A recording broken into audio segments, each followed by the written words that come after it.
بسم اللہ الرحمن الرحیم۔ السلام علیکم۔ شرابی ولی اللہ کیسے بنا؟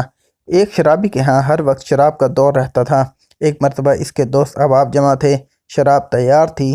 اس نے اپنے غلام کو 4 درہم دیے کہ شراب پینے سے پہلے دوستوں کو کھلانے کے لیے کچھ پھل خرید کر لائے۔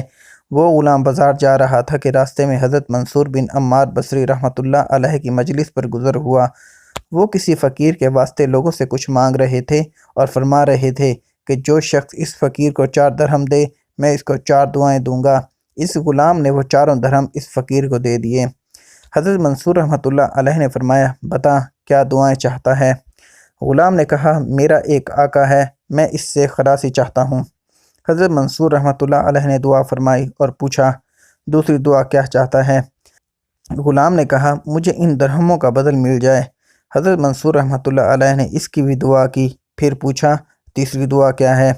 غلام نے کہا، حق تعالیٰ و شانہ میرے سردار کو توبہ کی توفیق دے اور اس کی دعا قبول کرے۔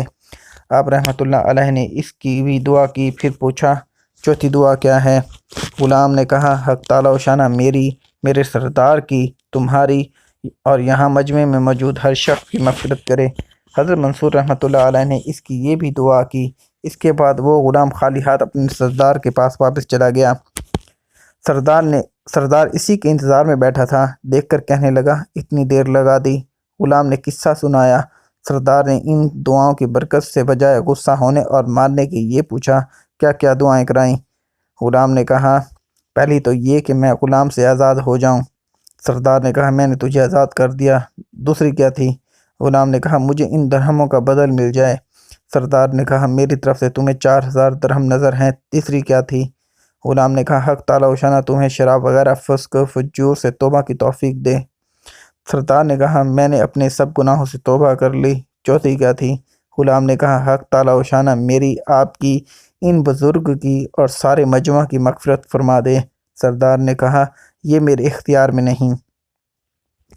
رات کو سردار کو خواب میں ایک آواز سنائی دی، جب تو نے وہ تینوں کام کر دیے جو تیرے اختیار میں تھے تو تیرا یہ خیال ہے کہ اللہ وہ کام نہیں کرے گا جس پر وہ قادر ہے۔ اللہ نے تیری، اس غلام کی، منصور کی اور اس سارے مجمع کی مغفرت کر دی۔